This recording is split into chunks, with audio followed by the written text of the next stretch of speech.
Chief Bisi Ilaka, it's good to have you on State Affairs. The pleasure is all mine.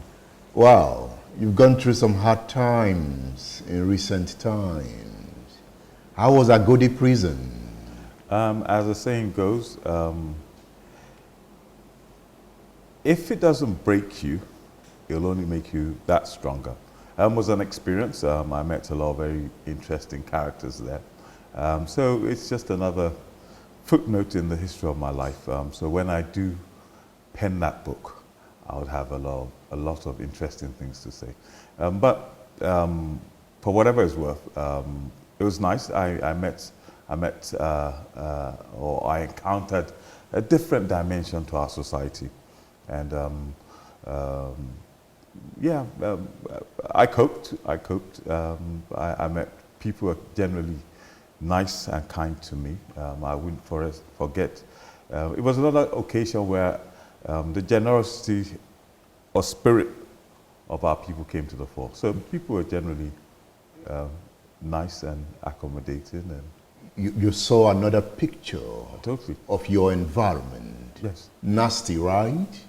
Informative of a system, a judicial system that just does not work.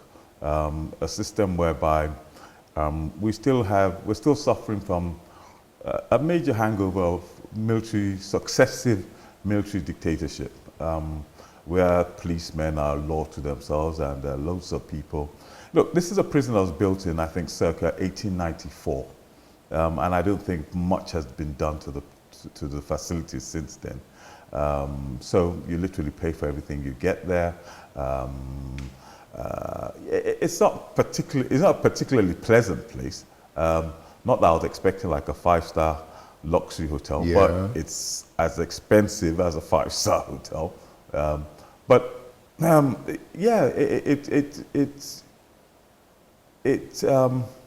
It stirred up a lot of things in my mind, in my consciousness. Did you wake up that consciousness to revive the state? It's brought to the fore to my mind, in my mind, brought to the fore in my mind, that if we don't try to fix this society, if we don't address the human dimension, the human part of the equation, this underbelly of society will haunt us. Agodi prison is dirty. The inmates live in terrible situations. They live in, most of them, they live in, you can't really imagine. You've got a room which is probably at best suitable for about 4 or 5 inhabitants. And on average, you'd have about 80 people living in that room. They don't eat well. The food, I didn't try the food that's prepared in the prison because I thought my body would rebel violently against it. You were a VIP detainee. They gave you VIP treatment. You are Chief Bisi Ilaka. I think I went there and people are nice to me. So I didn't have the roughest of moments compared to a lot of people who have been simply abandoned there. I didn't expect that you were going to have that rough moment because I know you are a political bigwig. Certainly your friends will rally support. They will drive towards the Bisi Ilaka consciousness. That was what you got, right? No, that's, yeah, a lot of people from all shades of the political spectrum all came around. I had friends from the APC, ADC, APD, PDP. Everybody came around. Everybody chipped in. They came to see me. They kept my spirits up. They came to see whether I was broken. But the first thing I said to myself, they're like, this is just another environment. I'm about 6'3" and a bit tall. I've got nowhere to hide. So I've got to like walk tall. I've got to hold my head high and say, look, this is just a passing phase. It'll come to pass. And I would deal with this moment of adversity with my usual kind of charm and grace. You spent 18 days there, right? Yeah, about 18 days. A part of it in the Yagokun and the rest in Agodi. Did you need to keep a pump action? roughly about 10 years ago, some people came to my office in Oyo, and they shot at my boys. We nearly lost them. It was touch and go. And the pump action is kept in the house. I have a license for it. It rarely leaves that house in Oyo. When I'm in Ibadan, it's never with me. When I'm in Lagos, it's not with me. The only place where I face those challenges is, or I have faced those kind of challenges, is in Oyo. So the gun stays in the house. On the day of the incident, I don't know what informed the chap to put it in the car. But like the saying goes, what will happen will happen. You didn't know the gun was in the car? No, I didn't have an inkling that the gun was in the car. But having even said that, the nexus between that gun and the injury sustained hasn't been established. But we'll have our day in court, and all this will come out in the wash, as they say. So Bisi Ilaka keeps guns? I only had a gun. Just a gun? Yeah. No guns? No. You don't have talks that move around with you? No. You don't have shooters standing everywhere you stand? No. Because it happened that day. Yeah. On that day, somebody in your entourage. On that day, put it this way, where I was, I'm sure there must have been nothing short of about 600 guns there. It's a gun society. No, on that day, for that festival, you have OPC, vigilantes, you've got various security personnel, all carrying weapons. But I didn't go there because I was going there to celebrate a cultural event. It wasn't political. There was no adversaries. I wasn't in fear of my safety, my security, my life. So there's no need for me to prepare in that manner. And I don't go about preparing in that manner because that's not who you are. That's not who I am. But I also have a faith. But you know, some would say anybody that played in the Adedibu school of politics somehow has the scent of violence around them. And that is your school of politics at the time. No, I said, this is what I basically say to people. I've attended, by and large, all the political academies in the state. I've been a pupil of, I've attended Adedibu's Academy, I've attended Adiojo's Academy, I've attended the Great Lamb's Academy, I've attended Senator Ladaja's Academy, and I guess Agudi was probably like the icing on top of this cake. A good academy. That was a finishing school. But having said that, most of the characters, most of these people aren't violent characters. Someone would say you are entitled to your opinion. No, but my opinion is this. My opinion about myself is that I'm a pretty authentic person. What you see is what you get.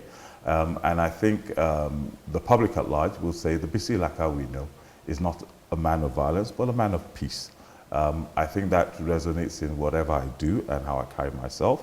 Not that I can't look after myself. I'm big, fit, strong enough to generally look after myself. So I don't really have to resort to carrying guns and stuff. I'm probably from the old school of plugism. There's this feeling that some people are after Bisi Ilaka. Who wants you down? Damn. This is a very, very diverse society, and also the politics we play. There are people who occupy what I call the nasty party, and they're a pretty nasty bunch in that party. Nasty party? Yeah. Chief Ilaka? Yes. Nasty party? Yes. In Nigeria? Yes, of course. Tell me more. I don't know. I think everybody by now knows that the nasty party is an acronym for the APC. By their actions and their deeds, they haven't been very, they aren't the nicest or... Is it nasty because you spent some days in Agodi prison? You blame the APC for that? Hey, the jury's out. The jury's out. You blame the APC for that, Chief Ilaka? The jury's out. But everybody knows there's a political dimension to it. No, the APC did not put any gun in your car. But there is I didn't have to stay there for 18 days for something I didn't do. When they know for a fact I didn't pull a trigger, I didn't point a gun, either in anger or in jest towards anybody. And so why was I being held on charges which were totally unsustainable? So, look, We will all have our It has to days do with out. murder, don't forget. Yes. People died. Yes, of course people died. Huh? It was highly unfortunate. It was highly unfortunate. I've met and I've... You were not given fair hearing by the police? I wouldn't even say whether it's not theirs to hear. It's for them to assess assess the evidence. They've got nothing that will link me to any of this particular dastard act. I've been to see the families. They've been quite receptive because they know the kind of person I am. Some of them are even relatives of mine. I wouldn't wish for anybody to lose. So why blame the APC here? I didn't blame the APC. I said there's a political dimension to it, but that is in the court of public opinion. Why would the APC be after you? After all, you're not a senator. You tell me. After all, you've never won an election before. But that always... so the party should not be afraid of you. We live in the present, not in the past. The present... What has changed? What has changed is that the APC it's a sinking ship. And I'm probably one of the people, the operators who would actually drill further holes into this doomed vessel. You've always had this confidence, Chief Ilaka. Yeah, you always feel you would win. I always feel I'll give it my best shot. How come you don't always win? Because look, our politics, we know the reasons. We've been to court, we've had all kinds of evidence to show that we live in an environment where elections aren't truly true and fair. And we're better prepared. Each time it's been a lesson. First time I contested the primaries of PDP, which everybody knows that I won, but I wasn't declared the winner. So situations happen, events happen, and this is your time. It's always my time. PDP time.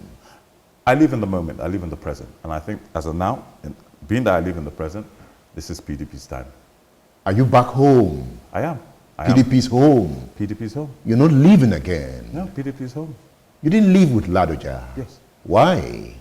We've been on a journey, and I thought a time had come when he said he was leaving the PDP. The time had come for me to say I didn't agree with the reasons which was advanced for his leaving. What were the reasons advanced? There was an issue with state executive or no state executive. I felt that these were stuff that were manageable within that party. He didn't want she to come out as the governorship candidate of the party, right? I don't think. No, he wasn't interested in Sheyi Makinde becoming the candidate of the party, and nobody was going to convince him. No, I had conversations with him with regards to who would be, who won't be. And all I asked for, all I wanted from him was not any particular favors in respect of Sheyi, but for everybody to be allowed to have a level playing field. And what did he say? He assured me that we'll have elections, we'll have primaries. And I said, whoever wins the primary, you embrace. So why did he leave?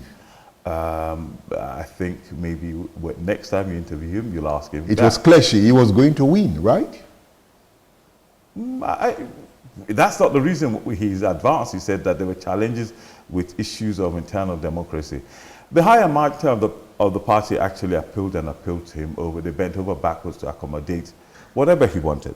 But he felt they hadn't satisfied him, and he felt he probably stood a better chance in another party.